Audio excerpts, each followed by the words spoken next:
Sveiki, šiandien mes su Laura pakalbėsime apie neištikimybę. Iš tikrųjų, tai labai svarbi tema yra ir teisė, ypatingai, čia kalbam apie šeimos teisę ir turbūt psichologai labai dažnai su tuo susiduria. Tai bus įdomu išgirsti Lauros refleksijas. Jeigu kalbėti apie šeimos teisę, aš kaip advokatė galiu pasakyti, kad, iš tikrųjų, neištikimybė yra svarbi santuokos nutraukimo bylose. Bet kiekvienoje byloje mes su klientu sprendžiame, ar verta ar neverta įrodinėti neištikimybę. Kodėl? Todėl, kad dažnai būna problema, kad tai yra sunku įrodyti neištikimybę, nes priemonės yra ribotos. Tarkime, jeigu jūs filmuosite tenai įdėję kamerą kažkur privačioje erdvėje, tai galite turėti rimtų pasekmių, tai yra gali net inicijuoti baudžiamąją bylą. Ir tą reikia būtinai žinoti.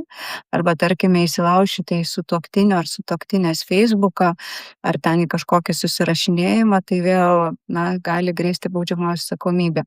Todėl teisėje, šeimos teisės, skyrybų bylose neištikimybė, kartais įrodinėjimo, kartais ne, nes tų įrodymų nėra.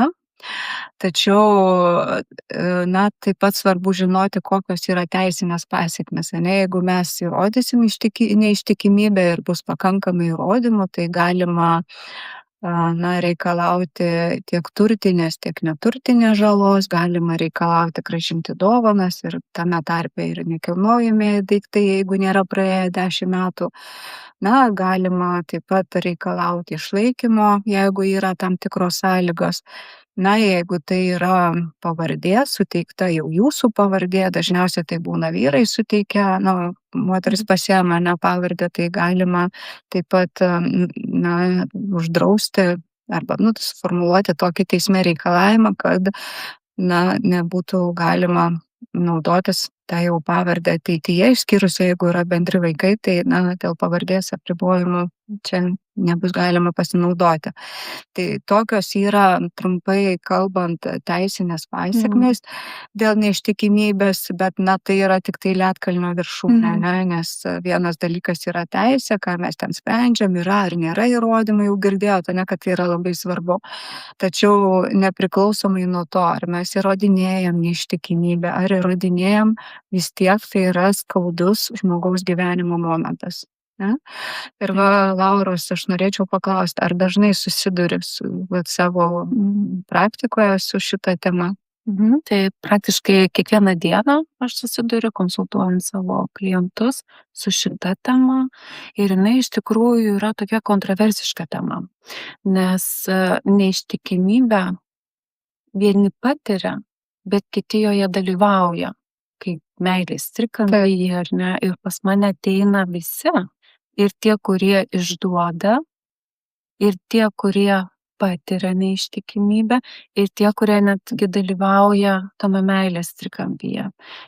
Kas bendra, visi yra kenčiantys. Kaip bebūtų, visi šitie dalyviai, kurie dalyvauja neištikimybės temoje, jie visi kenčia.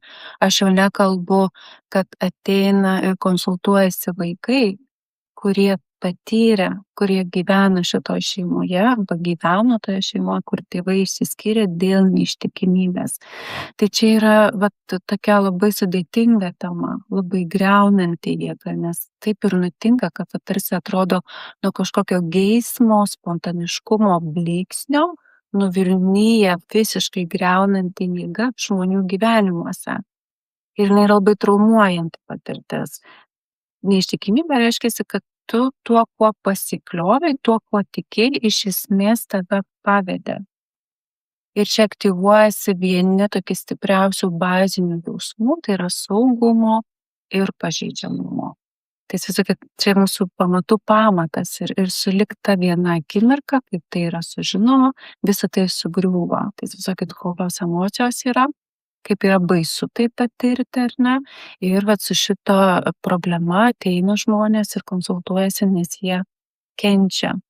Ką dar noriu pasakyti, kalbant apie neištikimybę, kad labai svarbu suvokti, ką mes iš esmės laikome neištikimybę.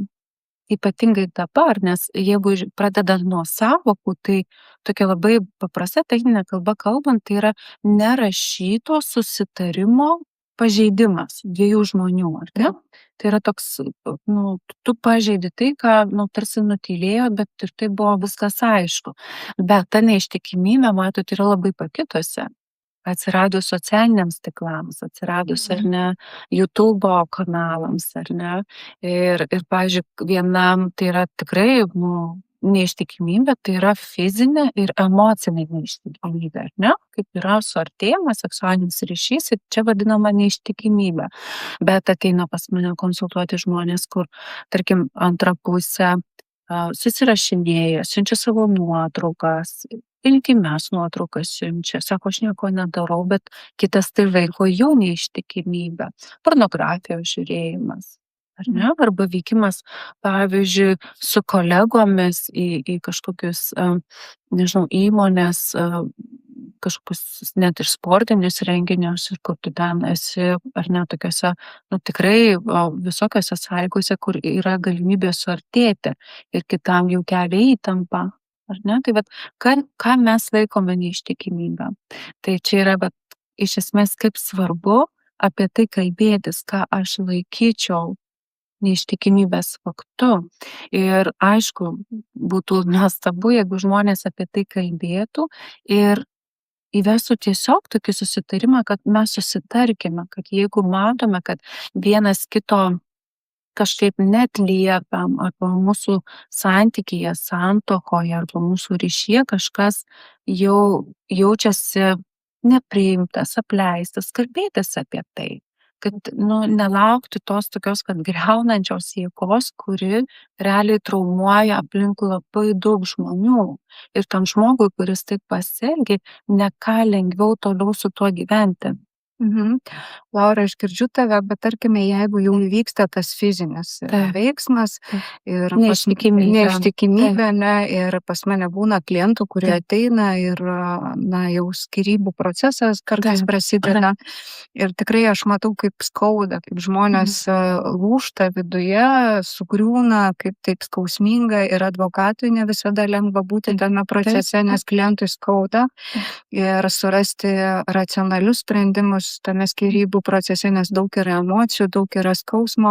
Bet aš turiu tau klausimą mūsų Facebook draugams, gal tu galėtum pasakyti, vat, iš savo praktikos, o kas padėtų išgyventi šitą būseną, nes jinai tikrai labai yra skausminga ir sudėtinga, griaunanti viską. O kaip padėti atstatyti save? Nu, atrodo, o kaip gali būti kitaip? Ar ne? Nu, bet o kaip to jausmo nejausti? Kaip tu skyri, vat, ir taip į šipulius visas, nu, išsitaškai. Tai niekaip kitaip, tai vat tie jausmai, kurie tuo metu būna, jokie kiti negali būti. Bet čia galima irgi tada šiek tiek atsitraukti ir, nu, vat, savęs paklausti, nu, taip net filosofiškai sakyčiau, nu, priimti tai, kad tai yra likimas. Ir kad tuo momentu įvyko ta neištikimybė, nu, negalėjo to neįvykti. Viskas. Tai įvyko. Ir tada galima klausti, ką šitame momente aš galiu daryti. Bet pirmiausia, tą priimti, kad to reiškia, negalėjo neįvykti. Įvyko jau viskas. Įvyko faktas. Ir ką aš pastebiu, kad mano klientai dažnai klausia, kodėl taip jisai arba jinai pasielgia, kodėl nuolat tai kartojasi, ar ne? Ir man tada iš tikrųjų būna gaila, kad žmogus tiek daug įdeda savo energijos, laiko, minčių, tarsi gauti tą atsakymą. Bet ar realu gauti tą atsakymą, nes jeigu atsivestumėm tą nusikaltėlį, ar ne, ir sakytumėm, kodėl tu tai padarai, aš tikiu, kad jisai taip pat neturėtų vieno atsakymo. Mes žmonės esam per daug sudėtingi, kompleksiški mes. Ir tokio vieno atsakymo, pačio mano atsakymas, dėl ko aš buvau neištikimas, nėra tokio. Bet geriau mes galim klausti, o ką aš tada darau su tuo? Ką aš tiesiog dabar darau? Ir jeigu dar savo net pasakom, kad aš esu šiandien čia, jau žinant, kad buvo neištikimybė, reiškia, aš buvau iki neištikimybės fakto ir jau esu naujas kuomet jau tai žinau.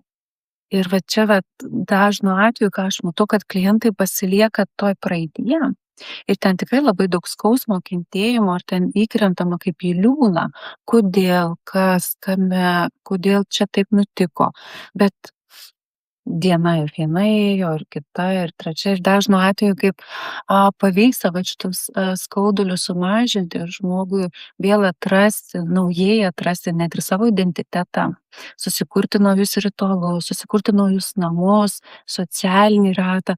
Dažniausiai visada man sako, kaip gaila, kad aš praradau tiek laiko, galvodamas, kodėl žmogus taip su manim pasielgė. Ir skamba taip, kad žmogus gali per tą neištikimybę išmokti vertinti ir mylėti save, jeigu Be abejo. pažiūrės kitaip, ne Be iš abejo. skausmo, kaltinimo, Taip. bet iš to, vat, kaip tu minėjai. Ir čia labai ūgtelėjęs sąmoningumas jo, nes yra, žinot, tas naivus, optimistiškas toks požiūris, kad su manim nieko neatsitiks blogo.